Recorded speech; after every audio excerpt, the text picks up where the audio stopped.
More than a that, more than a that.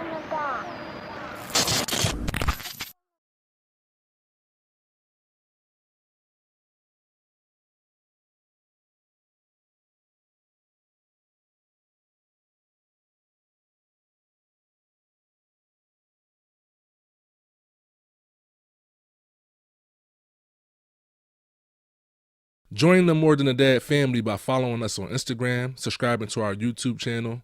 Don't forget to join our Facebook group for daily questions, motivation, dad jokes, and new dad tips.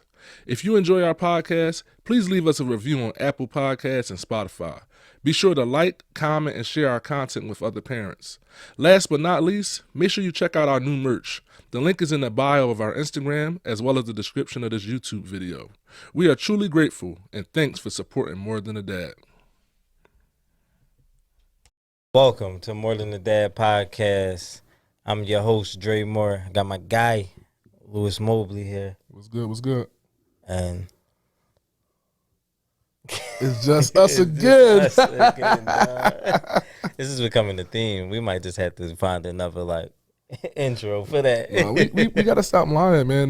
The truth is the people have voiced their opinion and they said they want more Lou and Dre. It's a fact. So here we are shooting another episode, just us. Right, no guests. You know what I'm saying? You think you can handle it? Yeah, I got it, bro. I did fine on the other ones. If you say so. I know so. I'm starting to feel a lot like. What? No, I'm playing with you. Feel like who? If you KD, I'm Kyrie, cause I ain't. You know what I'm saying? You might be drumming. Bro, we almost ended this show. Let me stop playing, man. Nah, but I want to get into some real trauma.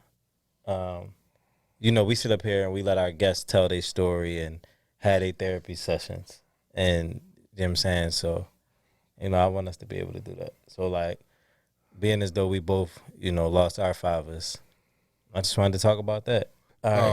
No, we can talk about it. So it's just the weird dynamic. I always felt like I express it in I have a thing about time. That's how I express coping with my dad. So I feel like the relationship was on borrowed time. My dad had me extremely late, 63 years old.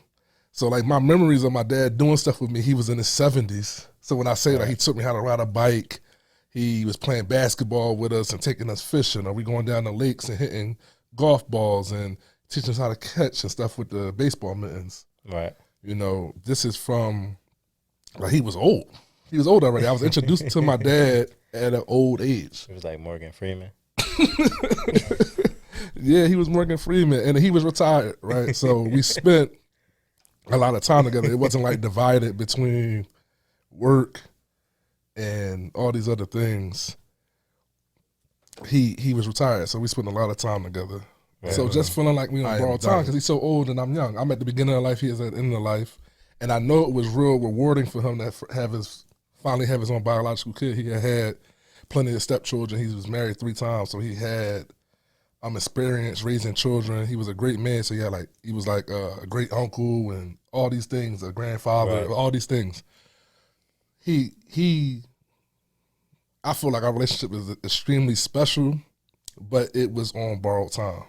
Right. You know what I mean? So I knew that it would expire. So I wish in hindsight that I enjoyed it more. I sat in it more. Days when I got to that age when I wanted to hang with my friends, I wish I spent the time more with him. Right. You know what I mean? But I think he was understanding hey, when I was at that age, I wanted to rip and run and do different things. When I got really older, I wanted to chase girls. And these are now I'm going into manhood. And I'm damn, I wish I would have talked to my dad. Got all these questions. I got all these questions, whether it's buy a house, get married, have children, be a father. I have all the questions now, but he's not here to answer the questions. You feel what I'm saying? So I think one of the things I said to you when you lost your dad was, I don't think it ever gets easier. I don't think you ever stop missing somebody. I don't think grieving is it take all these stages and stuff, but it don't ever stop. Right. right? And I was just telling you that like my coping mechanism has been, I live my life to honor my dad. You know what I'm saying? Like I stay a good dude. I stay being a good father, husband, because that's what he was, and to me, that's the best way to honor him not being here. You know, so if you looking for like, I tell people when they lose parents and stuff, if they're looking for like the pain to stop or the I miss yous to stop or the sadness to stop, the tears to stop, that's not necessarily how it go. Right. You gotta find your peace in that balance.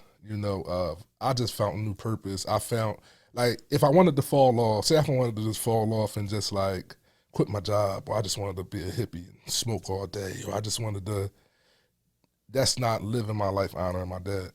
Cause that's not what he kind of expressed that, like, I don't want the world to stop when I go. Right. Like, you know what I'm because saying? he already was like, Yeah, and it was weird, man. I got a lot of weird stories about daddy. Like Daddy was alive picking his suit he was gonna wear in the casket. You know what I'm saying? yeah, yeah. My papa ain't never do that. He what's the name? He always used to tell me like he keep his bags packed. Like that was just like if it ever about to come. And I used to be like, man, you might as well unpack them joints, bro, because you ain't about to go nowhere no time soon. But the funny thing about that is we buried cremated my dad, but he was in the casket in the suit that he gave me. I gave it back to him. Mm. Yeah. Can't find, well, it was his favorite suit. So, like, when I got older, he gave it to me. But then, like, when he passed, it was like, man, I'm never putting this on again. Like, I'm not never going to wear this again. Right. So I was like, well, might as well just put it back on him. Because I ain't about to wear it no more. Like, it'd just be too hard. You know what I'm saying? It'll be too complicated. But, like, what was it like, I guess, when you got that phone call? Or, like, in that moment? Or, like, when So in college, I just felt like everything happened to me in college. From like injuries, like I ain't never been injured until college. I never was like failing like mad classes in college. These are the things that like just uncharacteristic of me.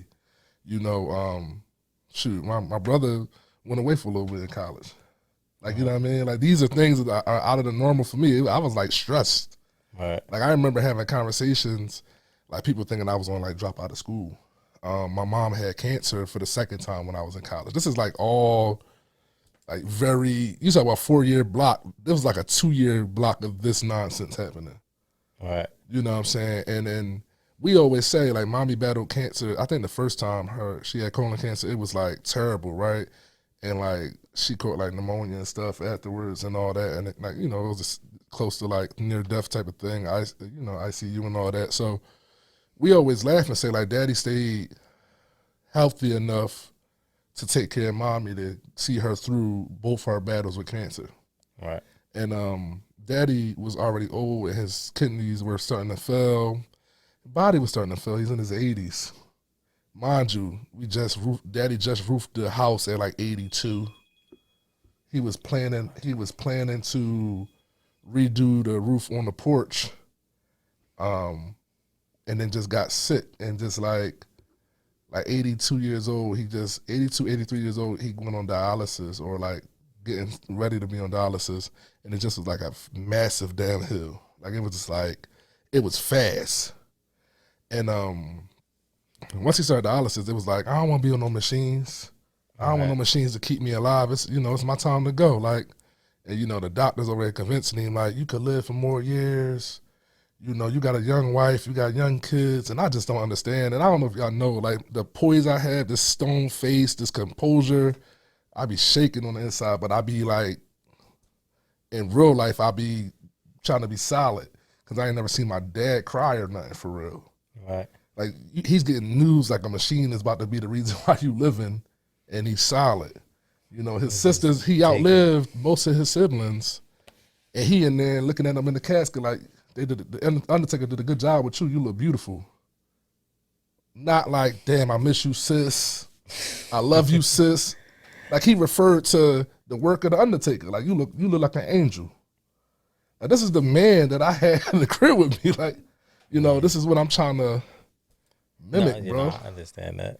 And talking about the call, you know, just trying to give y'all the scenario. So I'm in college, and I kind of like had a dad scare before he really died.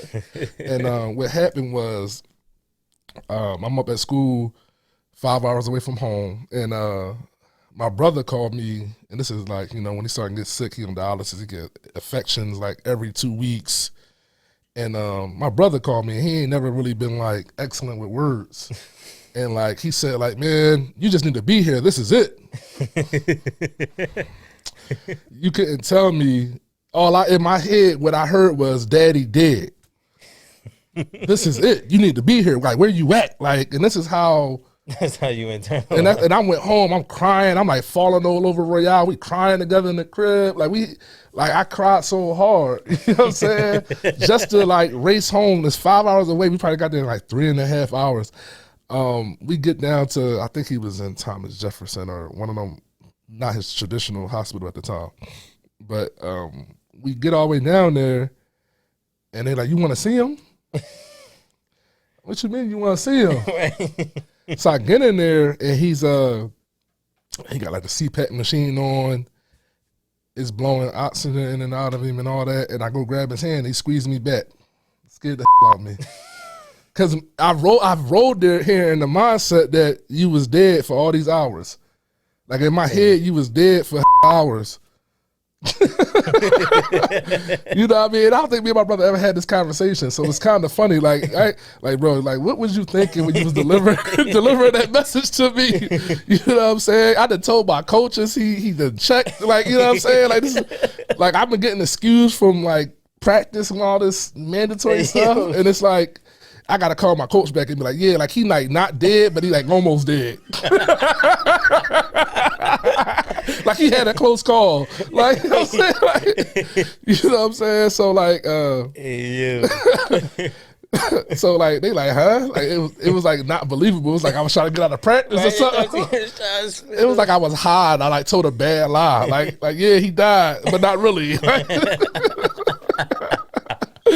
You know what I'm saying? So anyway, we get there and like it's crazy because I walked in with Dean and Royale and took me up there and everything. And Dean, the one that broke down soon he seen Daddy, like big softy, like just fell to pieces, like it was his dad. Right. You know what I'm saying? And granted, Daddy gets better enough to get like sent home, but health is still on a roller coaster down. From that was like, let's say that was like March or April.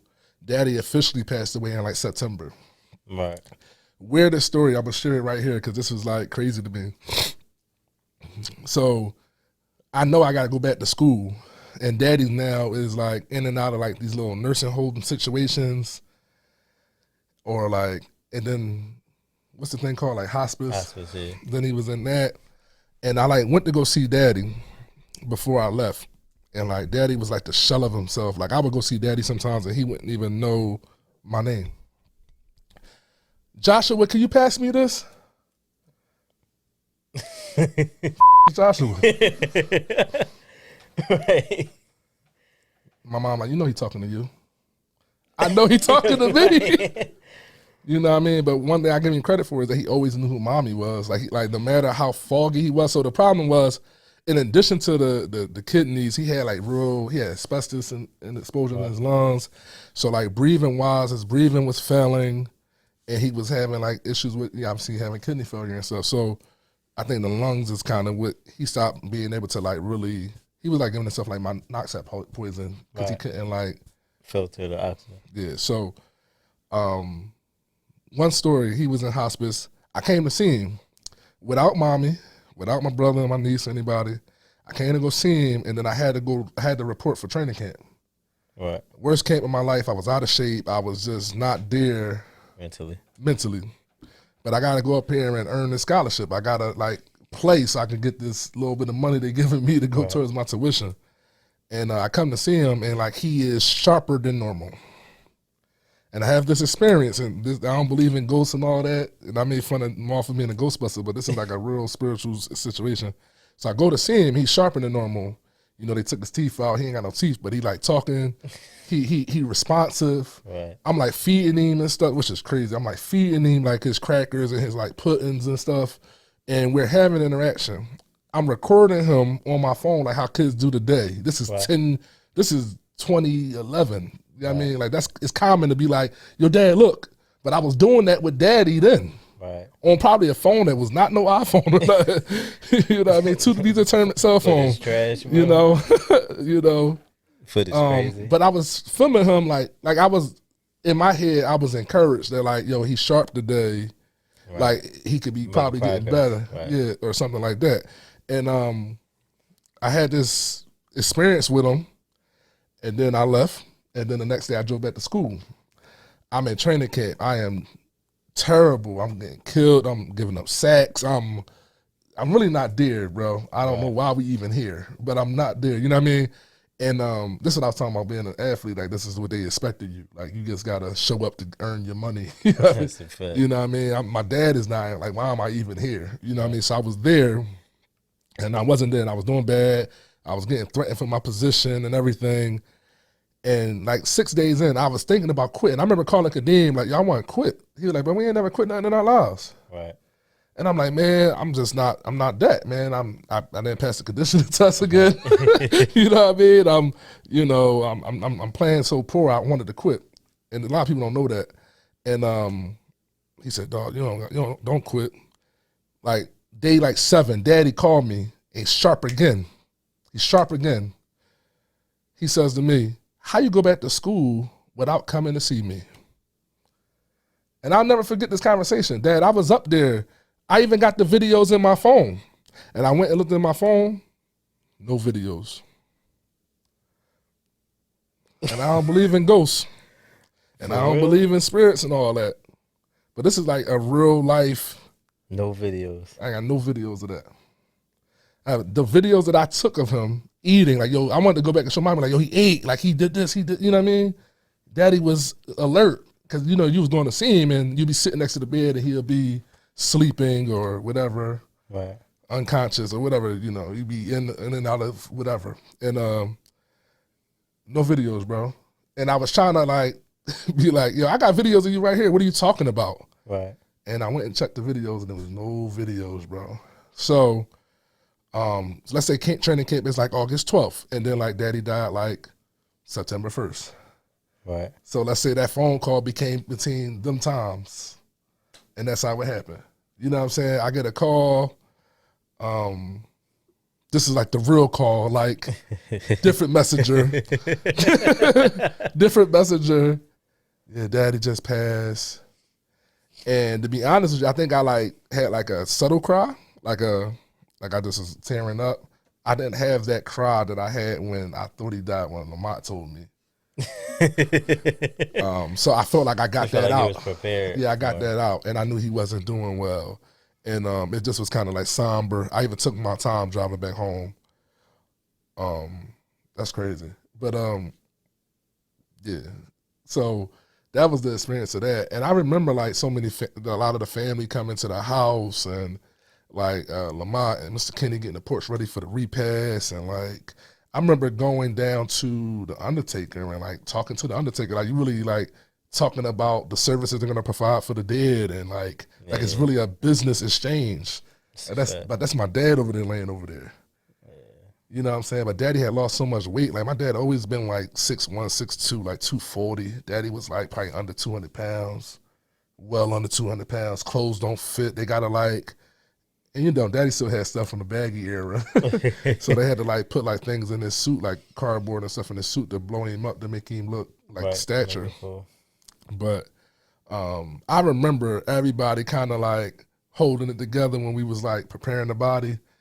And I just like, man, I can't do this shit no more. I just start crying in the Undertaker joint. Everybody start crying. It's like everybody trying to hold it together for me. And this is like, man, I ain't trying to do this. I can't hold it no more, man.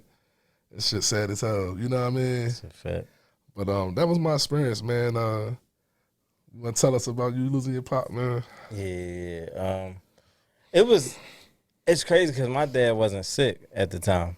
Right. My dad had been sick multiple times. So like it was all these times like we definitely thought he was going to die. Like when he had the Guillain-Barré syndrome and he was paralyzed from the neck down, and he was in the hospital for months from that. And then my pop had prostate cancer twice after that. So like in my mind, it was just like, oh, you just can't die. Like you just gonna be here. Like, like you just invincible. So it was like it was real unexpected. Like I had my uncle died, and it's crazy because my uncle and my dad, they always used to beef all the time. No matter where they seen each other at, they argue. But they 2 years apart. They born 2 years apart. They close in age. They always used to argue, always used to beef. When I was a kid, my uncle used to kick us out of his house all the time because they used to just argue. Like we'd go to his house every week. They'd get into an argument. We got to get our stuff and get out. So my uncle died 2 weeks prior to my dad. So I called him, just like how you were saying, like your dad was real, like his sister died, like, oh, you look good, whatever, whatever. So I'm like, yeah, how you know how you feel about Uncle Al? He's like, oh, it's all right. Like he just didn't care. Like not that he didn't care, it just didn't bother him. Like it just was like my dad ain't have no friends by the time he died. Like all his close friends were already dead. So he was like used to be saying stuff like, this is why like I think I got to think about like I don't want to live too long. Like You want to go out before? yeah, like cause it was lonely. He was lonely. Like he would just be like, all my friends is dead. Cause literally, like all my dad's friends were dead. My uncle Bobby, my uncle Jerry, my uncle CJ, Mr. AP. All my dad closest friends was all dead. They all the ones I seen growing up, it was all dead. So like we had that conversation about Uncle Al. And he just was like, you know, it's like it's another day. It happened, whatever, cool. It's crazy they died 2 weeks apart, like to the day, like 2 Wednesdays apart. So the last day I talked to my dad, it was a Saturday. It was a Saturday before he died. It had to be Tuesday when or was it? It was Tuesday. It was Saturday. It was Saturday. The Saturday before he died, I talked to him because he called me, and he was like, I thought you was gonna bring the boys past, because he always wanted to see my kids. Like that's just one thing he always was big on. Like I guess bringing the kids around, making him feel young. So he like, yeah, I thought you was gonna bring the boys past this weekend. But mind you, I hadn't even like said that to him, and he don't usually call and say that. But I never told him I was coming over. So I'm like, nah, I was like I was trying to get over a cold. So I'm like, nah, I'm not really feeling too good. I'm like, I'm gonna bring them over next weekend. Like I'll make sure I'll be there next weekend, bring the boys over, whatever. It's like, all right, you know what I'm saying? And that was it. Like that was the last conversation we had, was like, I'm gonna see you next week, and you know what I'm saying? And like a part of me still be like, dang, like why you just ain't get up and just go? I wasn't feeling good, but I probably still could have just got up and went. But I just was like, nah, it's cool, you know, like I'll see you next week. It's just so much, it's so, like I said, like in my mind, it was the furthest thing from my mind. Like when I tell you, like prior to my Uncle Al dying, all of my dad got, it's 10 of them, or is it 9? It's either 10 or 9. All of his siblings is alive except for my Aunt Rose. And she passed away because she got hit in the head by something, and she passed away. But all of my dad's siblings were alive. Like my oldest uncle, he was at my dad's birthday party. All my dad's siblings in there. My oldest uncle is 93. My dad would have been 83. They 10 years apart. All my dad's siblings alive. So in my mind, I'm like, man, you got at least. And my grandpa lived to be 99. So it was like, and my dad was only 82. So I'm like, man, in my mind, you got at least another dime. You know what I'm saying? Like you got at least another 10 piece in here. Like you ain't. So it was like the furthest thing from my mind. So like it was so simple to me to just be like, yo, I'll see you next week. Like he wasn't sick. He was like, it was a regular conversation. It didn't sound out of usual, nothing. And that Wednesday after that, and I was sleeping. I always sleep with my you know, I work overnight and it'd be hard for me to get sleep, and I'd be up hours, be crazy. So I turn my ringer off at night. Probably most people probably do. And so like I woke up regular time, I had like 40 missed calls. From like my mom, my uncle, my cousin, and And the crazy thing about it is I didn't even really see it. Like I think I was half asleep because when I looked at my phone, like, you know, like it'd be like missed call. It had a number in the bottom in small print and then like a name at the top in like bold. So like it just said Aunt. And that's my cousin. It just said Aunt. So I'm like, I looked at it. I said, a missed call from Aunt. I'm like, oh, I'll call him back. I didn't even notice the number of calls. I just seen missed call from Aunt. But before I could call him back, he was calling me again. So I was answering, I'm like, yo, like, what's up? Like, why are you calling me so early in the morning? And then he just was like, yeah, your dad passed. And I'm like, what? I was shocked. Like, I was taken back. So, like, I just stood, like, really didn't know how to take it. So I kind of just stood there, cried, and then, like, I had to, but I knew my mom was in the crib. So, like, I just was like, I got to go over there. So when I get there, get over there, my dad was still in there. Oh, Now, man. mind you, it's like 7, 8 o'clock. I passed around closer to like 3, 4, somewhere around there. He was still he was on the floor, wrapped in a blanket, like wrapped in a sheet, like still on the floor in the living room. My mom, and when I walked through the door of her house, he on the floor in the sheet, and she laying on the floor next to him.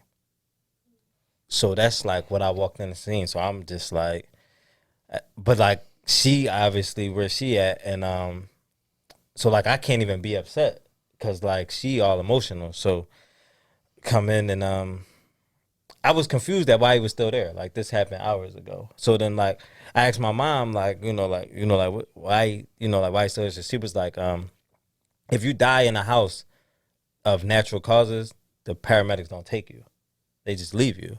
So my mom, yeah, they'll just leave you there. So my mom, she called the church and told the church what happened. Like, oh, he passed away, whatever. But the church don't come get you. You got to call the funeral home. So the whole time he'd been there, she'd been there, nobody called the funeral home. Oh, man. She thinking like the church going to send somebody to come pick him up. Like, the church ain't about to send nobody. You call the church for what? It's called the funeral home. They finally send somebody out to come get him. And yeah, so then they went and like the same process, sit down there with the undertaker and all that, and the people at the funeral home. But it's funny because like how you talk about like people be knowing and like be having like feelings and like intuition and stuff. So like my dad always used just how you were saying, like your dad was saying, like he didn't want to like have machines and stuff breathing for him and living for him. Like my dad always said like he wanted to die in the house. So like he like I'm not dying in no hospital. Like he said that like I ain't dying in no hospital. So he wasn't feeling good that night. Like he was sick. So my mom told me like he wasn't feeling good. He was throwing up. And old people, y'all should call ambulances and stuff. My parents had a bad habit of just like they look out for each other. They don't call the ambulance. We gonna take each other to the hospital. That's their thing. When she not feeling good, he take her to the hospital. He not feeling good, she take him to the hospital. So as the night went on, he wasn't feeling good. She's like, I'm gonna take you to the hospital. She gets him dressed, his clothes on, sitting on the side of the bed, pack his bag. We gonna go to the hospital, go on whatever, come back home. So she go to get him up off the bed. He don't get up off the bed. He can't get up. So then she go to pick him up and he fall back. So when he fall back, she like, all right, well, I can't get him because I can't get him up. He way bigger than her. So she then she called 911. So they get there, but he's still breathing. He's still like alive and breathing at the time, coherent and all that. They get him up. They get him down the steps. When they get him down the steps, they get to the landing at the bottom step. As soon as they get to the bottom, the landing, they said he stopped breathing. So in my mind, it was like, he knew y'all was about to take him out that house, and he like, I ain't going. Like, it is what it is. This is, you know what I'm saying? Like, if I'm going here. Like, y'all not taking me to the hospital. So once he stopped breathing, they started working on him on the floor in the living room. And, once that went on half hour, 40 minutes, that wasn't, doing nothing. Then they pronounced him. They just left him there. So, like, at the end, it kind of just ended up being like, he got what he wanted. Did they ever tell you what was wrong or what happened? my dad had been drinking for a long time. My dad, we used to argue about this all the time, like about his drinking. And his doctor was telling me not supposed to drink. But like, he used to be like, man, I've been drinking every day for 60 years. Like, I ain't stopping. That's his way of life. So eventually, you know, that brought on his demise. So like, that's just what they categorized it as. Because when they was like working on him and trying to like, the wine and stuff that he was drinking was coming up out of him, and that's when they just started to be like, all right, this isn't getting us anywhere. It's not doing nothing. But yeah, he been was like my pop, man. He been wasn't supposed to be like for a long time. Like he has what's the sclerosis of the liver and all of that. Like he been wasn't supposed to be drinking, but you old, you lived your life, you gonna do what you gonna do, dog. Right. But yeah, in the end, like you know, he got his wishes, and only part I hate is that I had to cremate him. Like you wanted to bury him? Yeah, I wanted to bury him. We used to argue about that all the time. He wanted to be cremated, or yeah, that's what he wanted. We used to argue about it when he was alive, though. I'd be like, man, I'm not cremating you, dog. Like, I'm putting you in the ground so I could come visit you and stuff. And he like, nah, you could cremate me and put me in your house. And I'm like, man, I'm not keeping you in my house, cuz. At all. Like, you're not staying in my house, he not walking in ash form in your crib? Yeah, you're not staying in my crib, cuz. But, I just always wanted to bury him. But, like, that's what he was set on. And he died before we actually could agree on me being able to bury him. Because, like, you know, I couldn't get my way. And that's what he wanted. Like, that's what he always said. He used to be like, he can't swim. So when I die, cremate me and put my ashes in the ocean. So my pop used to let her go to Atlantic City. So last year, sometime when after it got warm, and my mom had went down to Atlantic City and put some of the ashes in the water. And she got some in her house. I got some still in my house. So he did make it to your house? Yeah, I gave in. I don't have no choice. What I was going to do. No, I want to talk about, like, just seeing you at the funeral. Like, first of all, like, even, like, showing up there that day and they taking them out, like you put on a stone face, too. You know what I'm saying? Yeah, he was there. You put on a stone face that day, and then you had the stone face the whole time at the funeral. You know what I'm saying? And you carried it well, but I just always thought, like how are you coping with it? Well, in the moments, yeah, because everybody always was crying, bro. Like, my mom was hysterical. She was crying. She actually, like, fell, like, when they pronounced him and had a crazy knot, like, on her head and all of that. Like, she was upset. Like, I go in there. When I went in there, before y'all got there, like, my sister was in there. She was crying. Everybody just was crying, and, like, I just can't cry and everybody crying. Like, I don't know. Like, it just won't allow me to do that. So, like, even in the funeral, like, we get to the funeral, Lil Dre, like, hysterical. Like, all of them is, like, every time I turn and look, somebody's crying. And, like, yeah, I'm not one to be crying when people crying. So, like, my way of dealing with it is, like, I cry in the shower.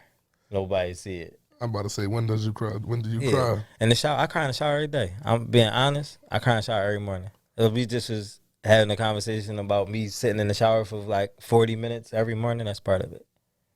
Like, that's part of my process. So I get my day started, you know what I'm saying? Because it's not a day that go by that I don't think about it, you know what I'm saying? Especially now, like, it's getting closer to, like, it'll be a year, the 28th of April. So it's getting closer to that. So you still doing therapy, bro? I haven't. I had like one session. After that, I don't know. It's just parts of that, like, I really be having a hard time unpacking. What's the hardest part about dealing with it for you right now? Just the fact that he's not here. I can't ask him for nothing. I can't call him. I can't ask him nothing. I can't talk to him. I got like a video of him on my phone that I watch. I got a couple videos on my phone. Him dancing, him like being on the news for whatever reason, talking trash. Yeah, I do. Voicemails. He'd leave me voicemails all the time. He's the only person that would call me. Every time he called me, if I don't answer, he'd leave voicemails. So, like, I'll be listening to his voicemail just to, like, hear his voice. Even if the voicemail would be, like, 2 seconds. Like, hey, son, call me back. Like, I'd be doing that. That's really, like... Bro, it's fresh, you know what I mean? It's yeah, in that fresh because it's still, like, you know, it's still... we need to get you better therapy, though, because I don't think you I don't think that's all you doing for it. Yeah, I mean that's true, but I mean I have talked to my therapist. I have reached out to him and told him, you know, like we need to have a session and we need to talk. So like I did restart and reopen the door. You know what I'm saying? Because that was like a regular. I don't know. My therapist always said this about me. Like it's funny because like in the moment of me going through things, like I don't really want to process it in therapy. Like I don't really want to process it at all. So like I'm probably like today I'm talking about it here. Me and him can have a conversation about it. But like he'll say like I'll go ghost on him. Like I'll be going through something and then like I won't talk to him for like I won't see him for like 2-3 weeks when I would normally see him weekly. I won't see him for like 2-3 weeks, and he'd be like, oh, I know you're going through something. Like he might text me or something like, yo, you cool, whatever. But he know like I'm going through something because that's always been my process. Like my process is to not say nothing until I'm comfortable. And even in therapy, like not that he makes me uncomfortable, it's just that's just like routine. So like this has probably been the longest period that I've gone without therapy since I started therapy. But like I said, for a long time, I just didn't want to talk about it. Right. I ain't gonna lie to you. This is a shock. I knew we had to do this. Is there anything else you want to share? Man, cherish your folks. Cherish your folks while they here. You know what I'm saying? The time is, we take it for granted. For real. So definitely cherish your people. No, I like that, man. We had to get this sad episode out the way, man. This is something on my list. I was like, we could go ahead and knock this out, man. That's a fact. No, man, we want to thank y'all for tuning in. Make sure you check out our online store. The love and support has been incredible. It's been amazing. And we catch y'all next time. Appreciate it. Go get the tissues, bro.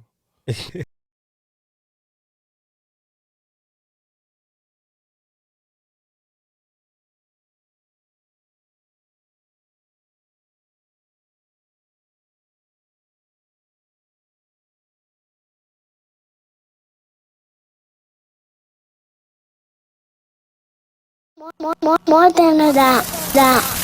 More than that.